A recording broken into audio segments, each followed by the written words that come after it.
This last week in the NFL saw about half of its teams return back to the football field with OTAs. And while in the AFC video of this, AFC version of this video, I should say, I posted at the same time as this video, there were about half of the AFC teams that had come back to OTAs. In this video, going through the NFC teams, there are only 4 teams who have come back and had OTAs. The rest of the NFC still has not started OTAs as of the recording of this video. Those 4 teams, I'm just going to get them out of the way now, are the Giants, Falcons, the Cardinals, and the Rams. And like I said, the rest of these teams have not come back to OTAs yet. We're still going to go through all of the NFC teams and the storylines that are kind of revolving around them after the first week of OTAs in the NFL in general. And starting with the NFC East with the Dallas Cowboys, really the big storyline, and this is a storyline going into the year and throughout the year, is whether or not George Pickens is going to be a hold-in through OTAs, whether or not there's going to be a contract extension this year, or whether or not maybe Dallas explores the possibility of trading George Pickens. And I think this OTA is going to somewhat set the tone to that situation, and whether or not we get to the end of this year and George Pickens has a multi-year contract with the Cowboys or possibly another team.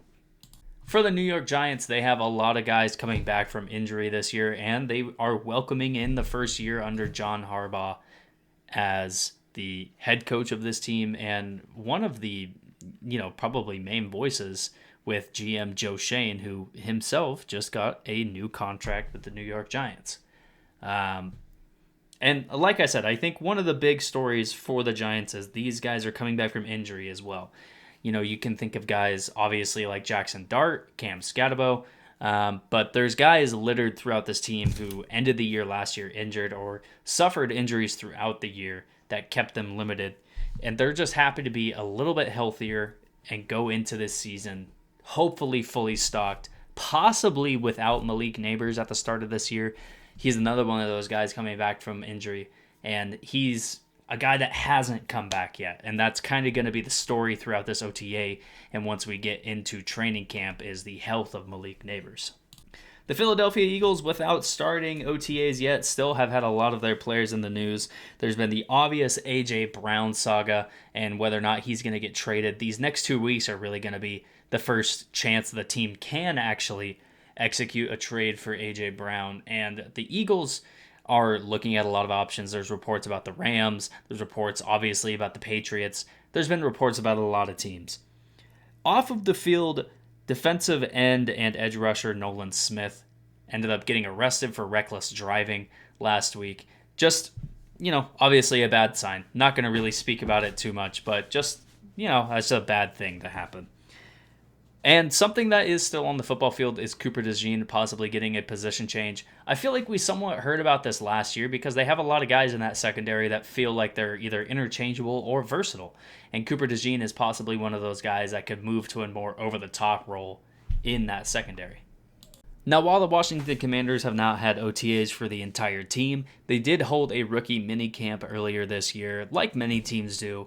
And one of the guys that emerged from that minicamp was receiver Antonio Williams. He's a third-round pick from Clemson. He's a guy who has really impressed this team through that rookie minicamp, how he played, how he, Dan Quinn talked about his feel for the game. And that's just a good sign going into it. With Jaden Daniels coming back from an injury, you have Terry McLaurin obviously on one side, and you're looking for a secondary or even third option, just as somebody that can take some of the pressure off of both Daniels and McLaurin. And the hope is that Antonio Williams, as a rookie, will be able to provide that. Some unfortunate news for the Chicago Bears with Kyler Gordon. There's reports that he has a soft tissue injury. There hasn't really been much specification as to what that could be, but this is a guy in Kyler Gordon who has had his injuries in this last year, and especially coming off of a contract extension he signed before last season, and then to go through the tumultuous year he had last year, it's just tough to get off to this start health-wise for him and for the team in general. He's a guy that was really good in that secondary the past few years up until last year, and like I said, he had those injuries. So the hope is that it's not something that it takes him out into the regular season, but I think it's something that they're going to be cautious of going into the year. The Detroit Lions signed one of their draft picks from the 2023 draft, Jack Campbell, to a contract extension. This leaves obvious names like Jahmyr Gibbs and Sam Laporta as the next players in line. But keeping this specific to Jack Campbell, he's a guy who has obviously been one of the leaders on this defense, one of the guys that helped turn around the defense. And even though at the time he wasn't a really highly regarded draft pick by many people in the national media, there's been zero doubt in Detroit and probably zero doubt around the league about him as a first-round pick. It was a pick that was obviously a great use of the selection. Some more injury news when it gets to the Green Bay Packers. Micah Parsons, there is a chance he will end up on the PUP, physically unable to perform list to start this training camp and OTA season. And it's not super surprising. He tore his ACL late last year. It's an injury that obviously takes time, it takes due diligence, and it takes care to come back from, even at a 80 to 90% capacity. Getting back to 100% is not probably going to happen for Micah Parsons until we get into the regular season. And like I said, there's a chance he ends up on that physically unable to perform list, and that will take him out of a few games early in the season. Whether or not that happens, we don't know yet, but it is on the table and it is looking like an option for Micah Parsons and the Green Bay Packers. Kyler Murray will be beginning his first season, his first OTA and training camp with the Minnesota Vikings this year. And it's just an interesting situation because I think if you're Kyler Murray, you're not necessarily looking to be the guy that is nurturing and helping someone like J.J. McCarthy come along. You are a former number 1 overall draft pick who helped the Arizona Cardinals get to a couple of playoffs, but never was really a guy that was viewed as a great use of a number 1 pick. He's looking to become a guy that gets his next multi-year extension. At least that's just how I would see the situation. And I think Minnesota's a really good place to have that happen. He's got Justin Jefferson, he's got Jordan Addison, he's got a decent offensive line, and he's got a good defense on the other side. This could be a team in Minnesota that's a bit of a surprise, and this OTA period is going to be a real, the first sign of those things that are to come. To me, the big story for the Atlanta Falcons, who is the second team in this video that has actually started OTAs, they got 2 lefty quarterbacks who are probably going to be QB1 and QB2 for this team. It's just an interesting dynamic. It's not something that many of their teammates have probably been around, especially when you get to the NFL. These are 2 of the only lefty quarterbacks in the entire NFL. So it's just, to me, a funny situation. There hasn't really been much out of Falcons camp, but that's just the thing I saw was 2 lefty quarterbacks. It's just an interesting situation. For the Carolina Panthers, Tershawn Wharton actually had neck surgery recently, and it's possibly going to force him to miss some regular season time. I'm not really sure if they announced how long he was going to be out, but it is a big loss for this defense. He was a guy who came over last year after signing a big contract. He was with the Kansas City Chiefs prior to that contract, and he's a guy who's made an impact everywhere he's been on the football field. He's a guy on the interior who doesn't just get after the passer. He does make plays in the running game. He does make plays in the passing game with deflections as well.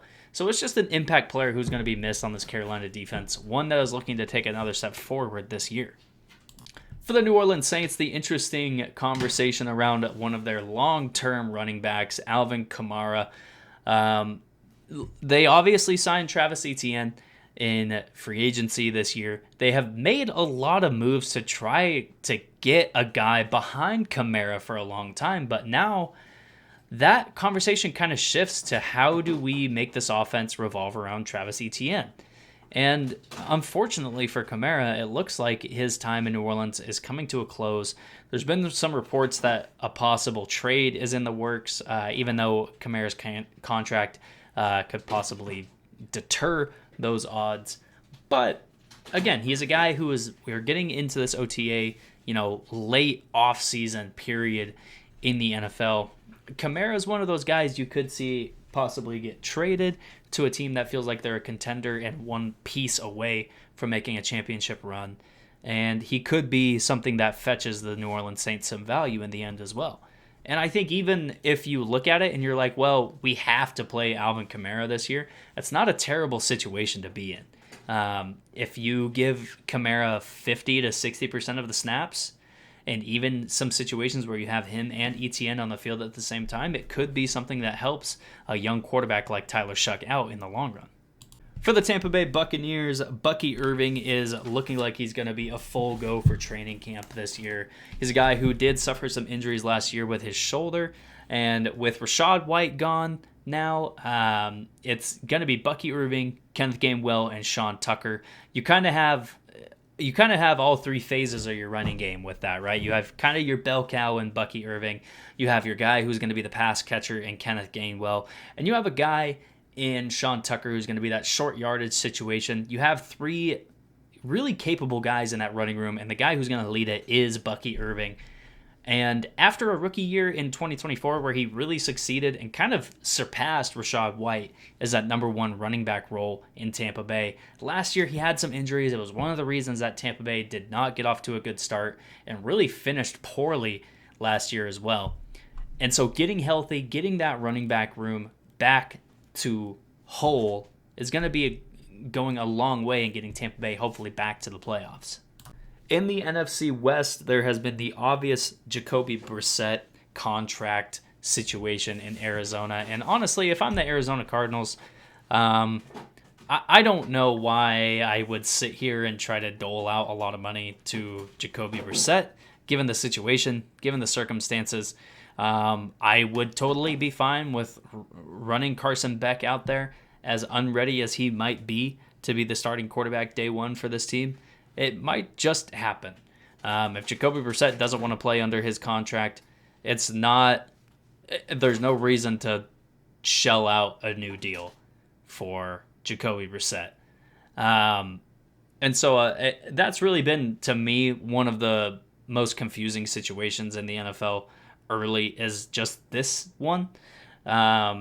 Given how the Cardinals performed with Jacoby Brissett last year, I just don't think it's something that is going to get done.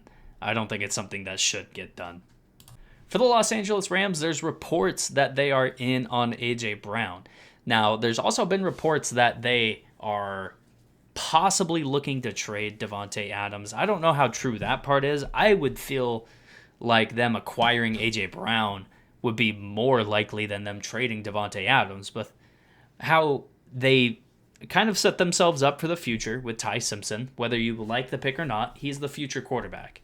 You get somebody like A.J. Brown, whose contract takes him through 2029. You have two expiring deals with Davante Adams, who is an aging wide receiver at 34 years old, with Puka Nacua, who has off-the-field issues, to say the least. You have a guy in A.J. Brown that can help Ty Simpson early in his career, next year and beyond, and you have a guy that can help Matthew Stafford possibly win another Super Bowl this year. It feels like this is the year for the LA Rams. And I would almost venture to guarantee that if they end this year in a Super Bowl, Matthew Stafford would be willing to say, you know what, I'm done playing football. I'm going to go out with a Super Bowl win. And getting A.J. Brown, I think, would go a long way in getting that done this year and helping Ty Simpson in the future. For the San Francisco 49ers, the real eyes are going to be on Mykel Williams and a lot of these players in general as they come back from injury. Another injury-plagued year last year. The other situation to somewhat monitor, but I just don't know if anything is really going to happen, is Brandon Ayuk. The whole off-the-field,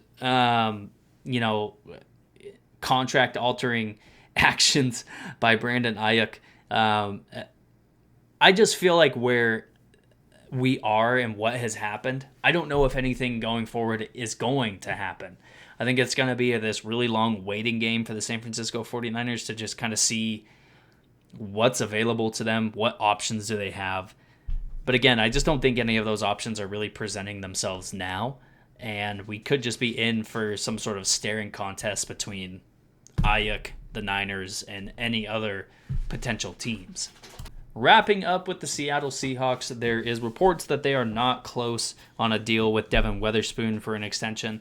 And this is not very surprising because the agency that Devin Witherspoon has actually is shared with Christian Gonzalez, who was another first round pick from that 2023 draft just a few years ago. We saw a deal get done for Jackson Smith-Njigba, who was another pick from that draft and has far exceeded expectations, winning Offensive Player of the Year this last year. Devin Witherspoon is a guy who has been a Defensive Player of the Year candidate. He was a Defensive Rookie of the Year. He is just a really good player. Compared to Christian Gonzalez, I think they're two of those guys that are in the Patrick Surtain. They're in the conversation of top cornerbacks in the NFL, especially when you consider just young cornerbacks. They're at the top of that list. And they're going to be kind of the two guys who have their deal compared to each other, just literally because they share the same agency.